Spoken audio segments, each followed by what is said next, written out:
Sarah Hernandez, and I'm 22. Two young ladies leading their own lives, brought together by one horrible experience they share. They were both sexually abused. Valerie and Sarah wanted to share their very personal story in the hopes it would help others that were abused. We begin with Valerie. For the past couple of years, Valerie has been working at a local public relations firm in downtown San Antonio. So sometimes I'll come in and I'll spend an entire day just doing invoicing.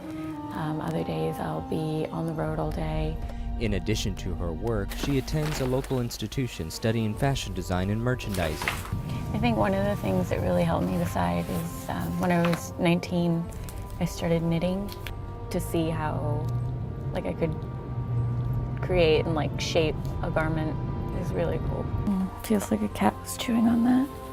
Using her hands to create garments is a way for Valerie to relax and unwind when she is stressed. Valerie was sexually abused when she was 3 years old by a teenager that lived in her neighborhood. Seeking something to help her come to terms with what happened to her, she decided to put together a book with submissions, personal stories from people that shared one common tragic event. She named it Memoirs of the Molested, and it is due out in the spring of 2013.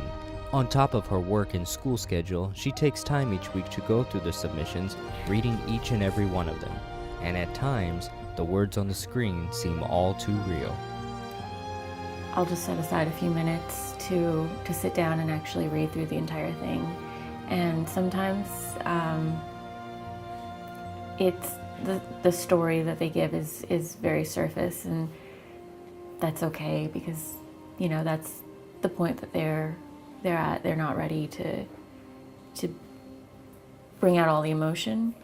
But some of them are very hard to read, and I'll be in tears by the end of it because you can see how much, you can tell by reading how much pain they've had to deal with and their struggles because of the abuse. Valerie comes from a family where most of her female relatives were abused as children, including her mother, who was abused by Valerie's grandfather. In a way, it seemed like it was a common thing because her family was so open about what happened to them. She grew up not understanding why sex was such a private thing, which she says led her to make some bad choices in her teenage years. On a few occasions by two different boys who I had been sexually active with at that point, forced me to perform oral sex. And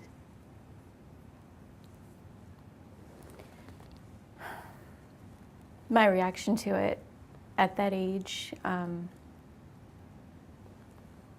kind of made it more of a reality to me. I realized the severity of what happened to me as a child.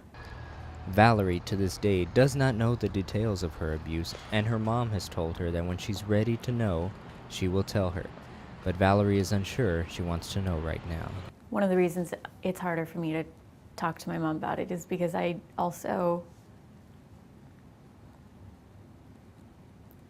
know that it hurt her too. And I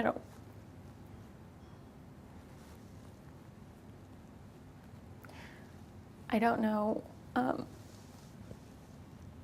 what that'll do to her to bring that back up.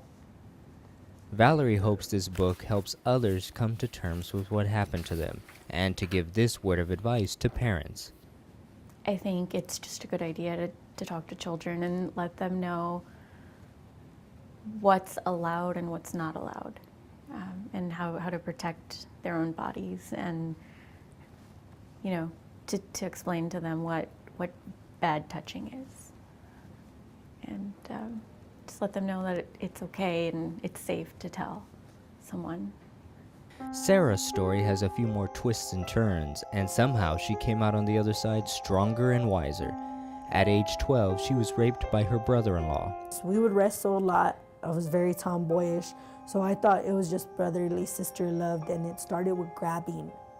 And I noticed the grabbing wasn't normal the way it used to be. And when it happened a couple times, and I was like, no, you're not playing with me right, stop it. And then finally he grabbed me physically in wrong places, and that's when my stepdad heard me scream. Sarah then had trouble sleeping and was on medication, and that's when her brother-in-law raped her. She did not tell anyone what had happened because her sister was pregnant and she did not want to hurt the unborn child. 3 years later, when she told her family, they did not really believe her, and Sarah eventually left home and was living on the streets at age 16. I saw a lot of bad things happen. I learned how to do a lot of bad things. We'd buy our beer from here. I'd sell the drugs here. It's a perfect spot. Most of the people would come on the bus or from the apartments. Just painful to know that I ended up here because I needed to cope with somebody hurting me. And then everybody doesn't know that when you get molested, not everybody believes you. Everything changed one day when Sarah was trying to get her friend out of an abusive relationship. The boyfriend saw what Sarah was doing and started chasing her. Sarah ran across this parking lot in sandals all the way to this bus stop, and that's when everything changed. I bumped into a guy as soon as I got into the gates. I bumped into him. I'm like, move, please. Like, I'm running. I need to get away. And he's just like, what's wrong with you? Why are you crying? Why are you running? The stranger that helped Sarah, named Matthew, called Sarah's mom and told her she was addicted to crack and needed rehab. Sarah's mom picked her up but said no, she does not need rehab, and took Sarah home and locked her in her room. Mexican families, usually you don't need doctor's help. You break it by yourself, and it was horrible. It's depressing, it's hard, and once you get into that spot, you feel like you're hopeless. And once you feel like you're hopeless, it takes you forever to get back to where there is hope. And if it wasn't for Matthew saving me that night, I probably would have never got that little bit of hope back. She took that hope and went back to get her high school diploma. She enrolled at San Antonio Can, and her senior year, she and other students learned that there were no cap and gowns available. She took it upon herself to find some and found an out-of-state supplier. She then realized that there was a market in San Antonio for a cap and gown business, so she started Sarah's Cap and Gowns. So you got the package. She still helps out at San Antonio Can with students' needs and also to supply gowns. They like that my story shows them that I'm just like them, and if I can do it, they can do it. And now that they see me running the business, most of them are like, man, miss, I want to be like you. Like, I want to have my own business. I work with them here on a daily basis, so it's just like I get close to them. So when I see them graduate, it's like, oh, like there goes another one, and then here comes new students. So every year it's like I meet a new group of kids. A lot of people don't expect there to be positives from molestation and rape, but there is. There is when the person overcomes it. Sarah and her mom continue to try to move forward in their relationship. It happened to her as a child, and my own grandfather did it to her. So she understands how it feels, and she always blames herself. And I tell her, you can't protect somebody all the time. You can't, even though. And to have her tell me that as a parent, that's what you live for, is to protect your children, and to know that you can't do it hurts her. And even to this day, like, I see it in her face that sometimes there's regrets. Sarah now knows the signs of abuse and will do everything in her power to protect her son and teach him to speak up when something is not right or if he's confused.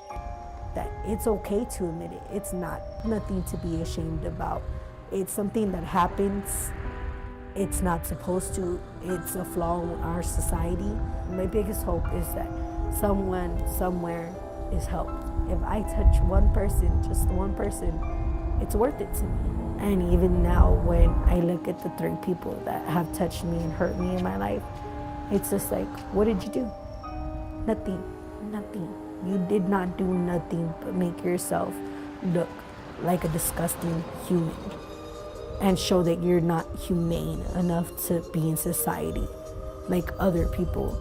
And you made me stronger. You made me wiser. You made me be able to help people from other people like you. And because you did it to me, I'm gonna protect somebody else from another person like you. 2 extraordinary ladies who experienced unthinkable acts, but had the power and the fortitude to move forward and not let it determine their fate, while in the process helping others in need.